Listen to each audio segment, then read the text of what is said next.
Hello everybody, my name is JR Justesen and thank you so much for joining me on this webinar today.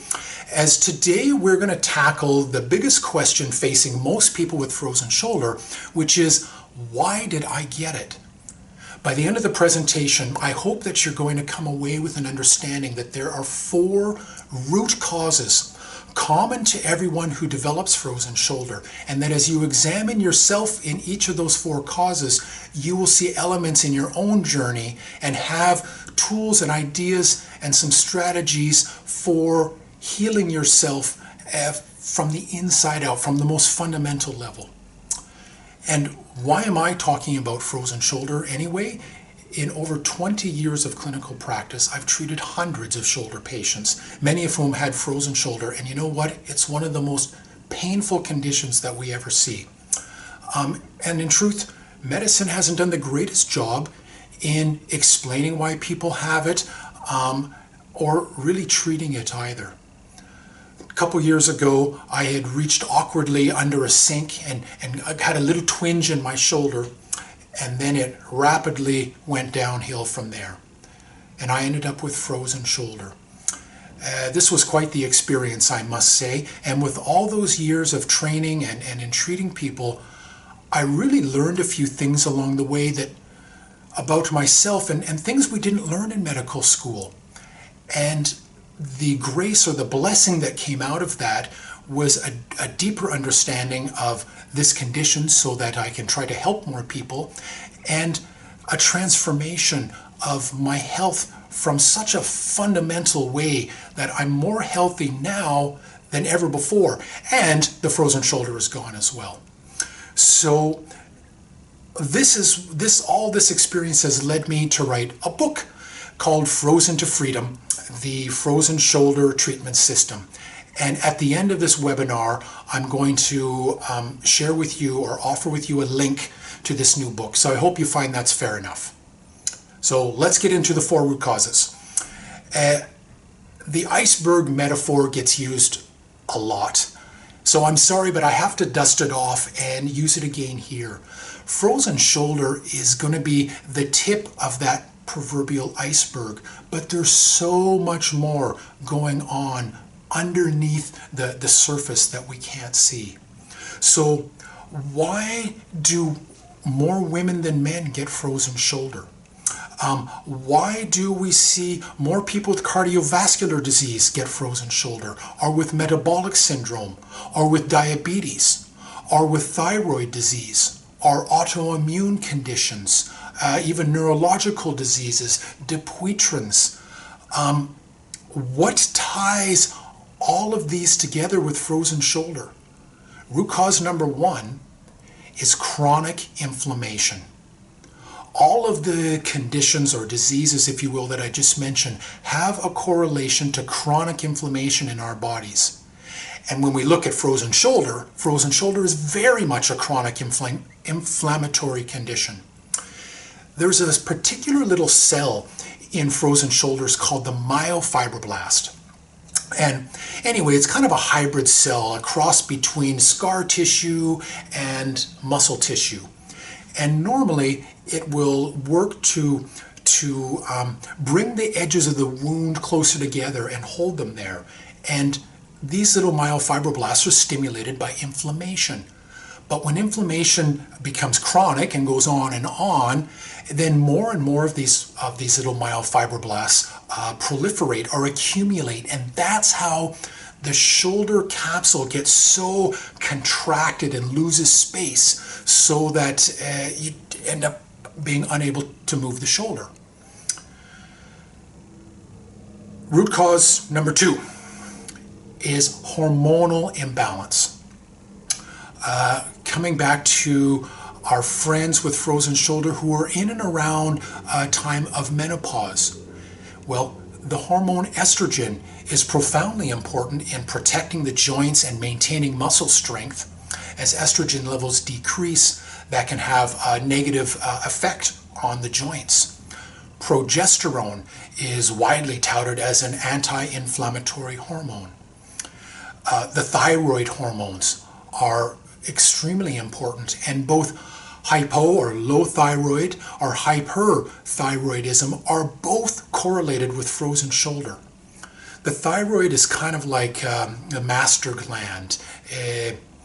I read once, it's the spoon that stirs our hormonal soup. A lot of folks with frozen shoulder actually have thyroid dysfunction.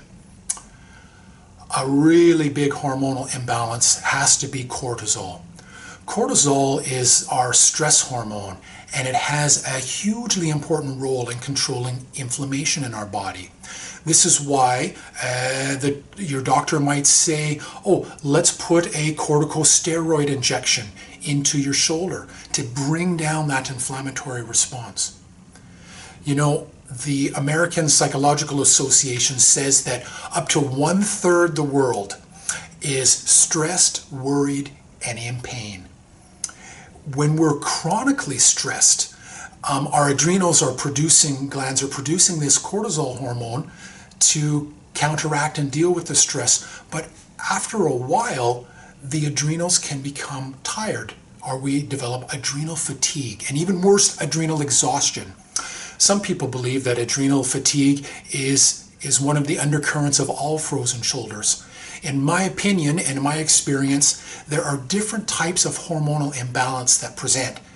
And adrenal fatigue is certainly one of them. And I would say in my own case, it was definitely the hormonal imbalance that I was suffering with.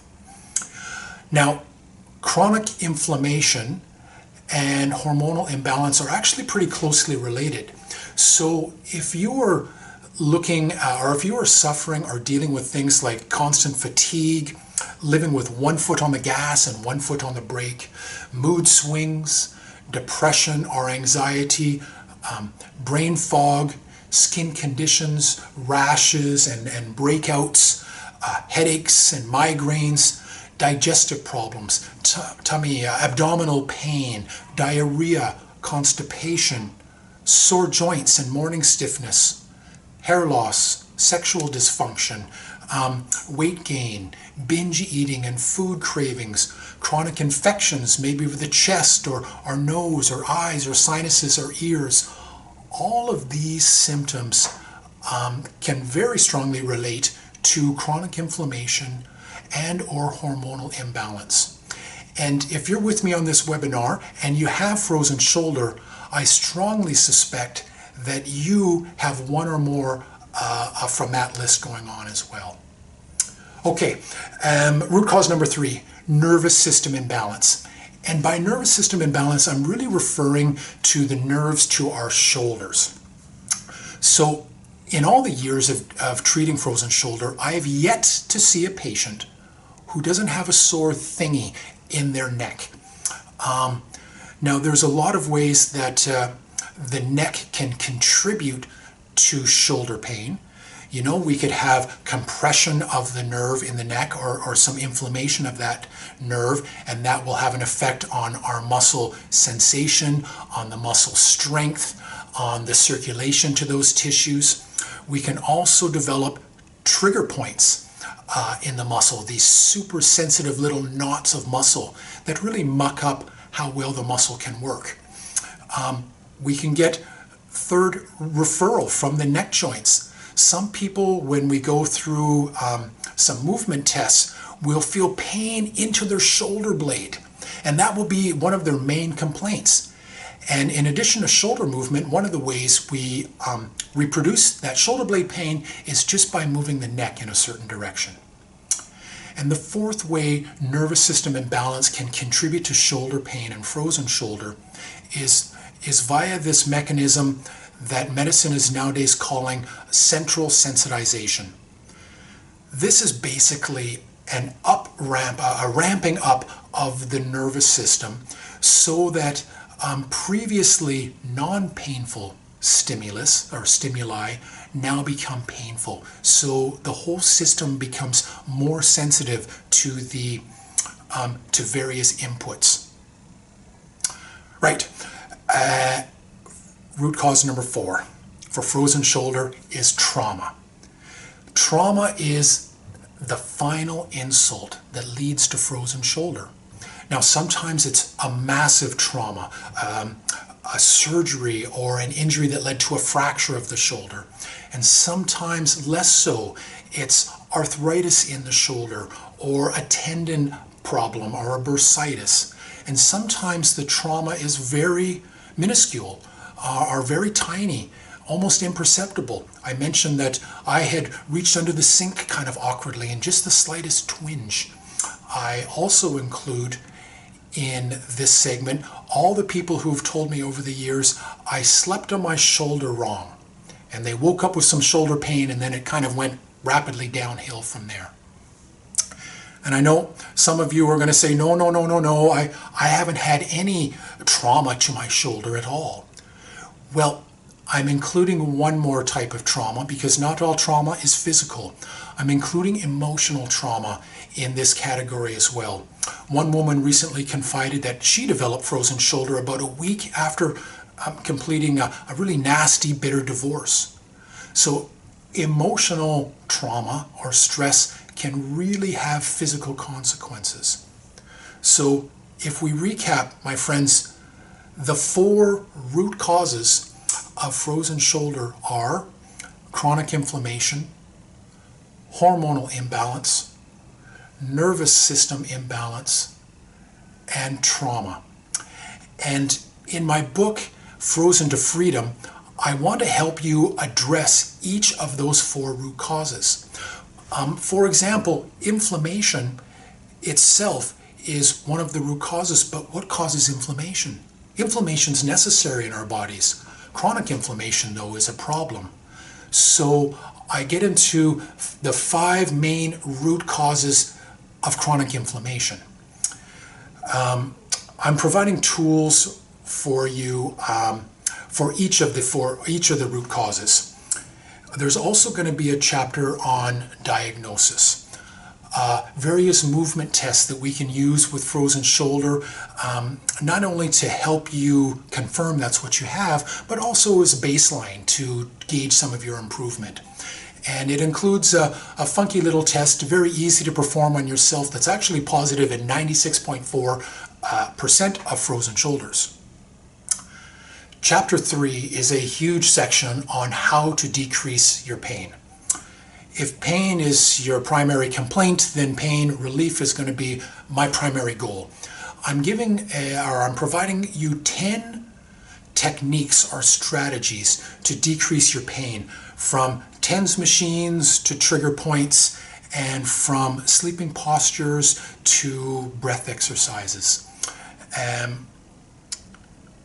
Finally, we have to get into exercises.